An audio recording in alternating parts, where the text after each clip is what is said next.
Okay, another book review. This is for Maurice's Strategikon, which is a handbook of Byzantine military strategy written circa 550 to 620 AD. Sorry, AD. From the Byzantines, right? The Eastern Roman Empire. And nonfiction, obviously. Super interesting book. Very niche, very niche.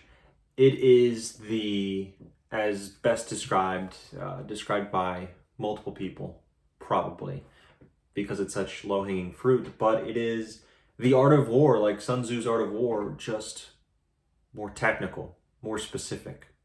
And they even say in the writer, even Maurice says, or whoever wrote for Emperor Maurice, I think it was an emperor,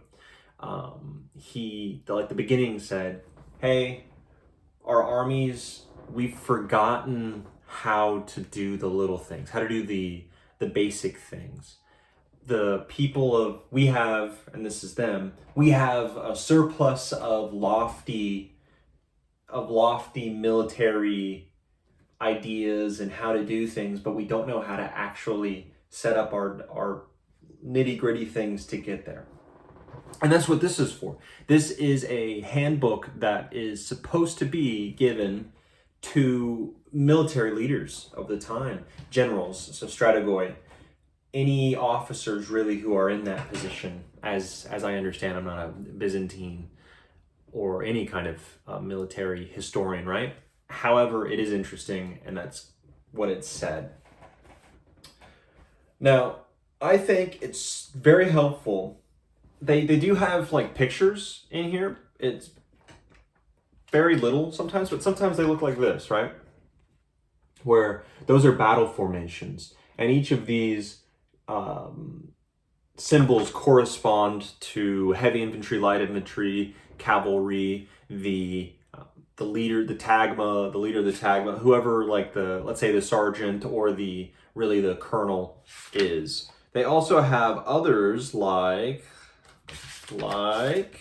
this, which is a fortified camp, right? This is how you're supposed to set up a fortified camp. You're supposed to have a ditch, caltrops, then your palisade, and then you're supposed to have an orderly camp. You're supposed to have like 50-foot wide cross section here, and it goes in detail on, like, just as an example for the fortified camp, I'm breaking down how it goes. It goes into like, hey, these are the people where they should be stationed, how they should be stationed, how the strategoi should be situated in the camp, not in the middle of the crossroads, because it's going to be in the way, and the strategoi, so the general, is going to get annoyed, and so they should be off to the side a little bit.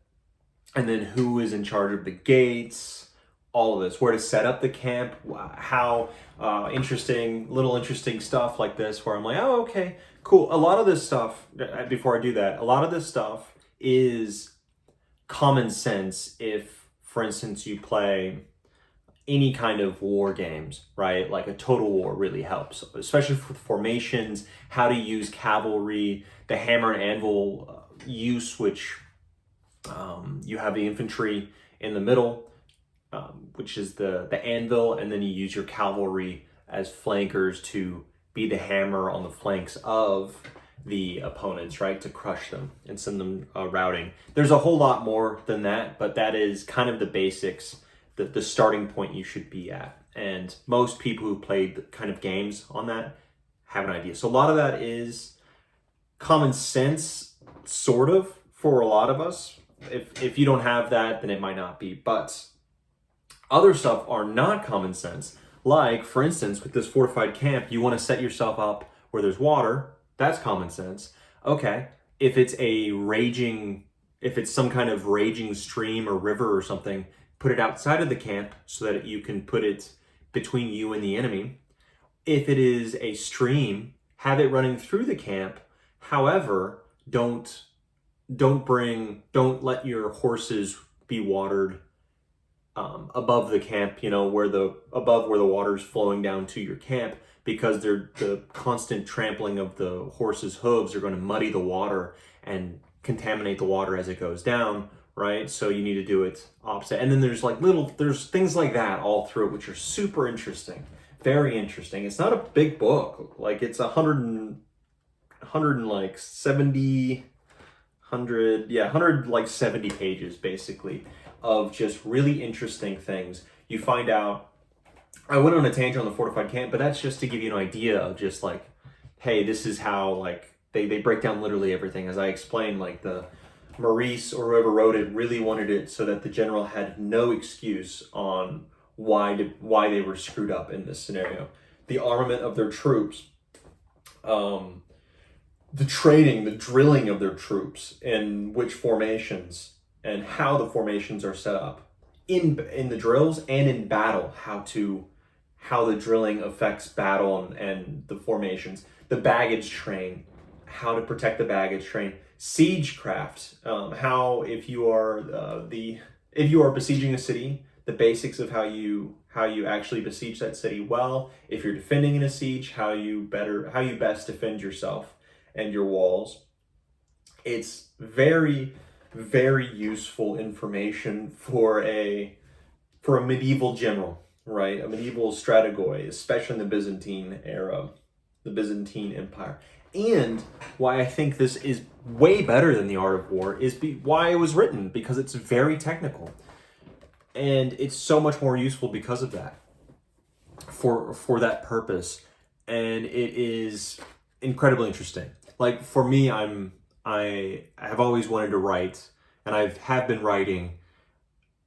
And I wanted to, why I even went down this path is because I base it on the Byzantine, like the main people, right? I base them on the Byzantines, and I really want to know what's the nitty gritty of how like someone does war, really. Like I get formations, I get that, but how did the Byzantines, how did they wake up and how do they go to sleep? Like how did they wake up the camp and how do they call the camp to sleep? Because I've been in the military, right? So I know how military works today, but it's so interesting. And let's say you're not writing a book, you're just really interested on how a military operates way back in the day. This will get you there because 3 bugle blasts in the morning will wake up the camp, and 3 bugle blasts at the end or in the evening will bring it down. Also, very important in here, you cannot, especially if you're in a fortified camp or out on the march, you cannot speak after that bugle calls. Like it's complete silence, no clapping, no making huge noises, right? Complete, not even a whisper, right? Not allowed. So you better just go to sleep or else face the consequences. Things like that are very interesting. Also, they explain a little bit, they go into, hey, these are our enemies, the Persians, the Slavs, the Scythians, and the tribes, excuse me, anyone else, the fair-haired races is how they call them. So the Normans, the Franks, those kind of folks, the Germans. And it's super interesting how the Byzantines viewed these different peoples, these different cultures, because they fought them for hundreds of years, right? Up to that point too. And they said, this is their characteristics, this is how we should fight them. And it's super interesting. And this is one of the reasons why the Byzantines were great, is because they had that ability to change up their tactics to face a different foe. And that's just incredibly interesting. And you don't get that for a lot of them. Like the Scythians, they didn't have that. They were very much, in most cases, and it's mentioned in here, it's mentioned, hey, this is how they typically fight. They don't alter from that path. They don't alter their steps and the way they fight. And this is why they don't. Scythians, for example, because they're like an amalgamation of tribes, and they're very much not cohesive. They'll go on the attack. They have specific ways in which they always want to stay at a distance. They don't fight on their feet like at all, so they're worse that way. Good luck getting them on their feet though, because they're trained from like babies to ride horseback and shoot arrows quickly and well. However, they will attack, feign retreat a lot, and then when trying to catch you going forward, breaking formation, and then they'll turn around and break you.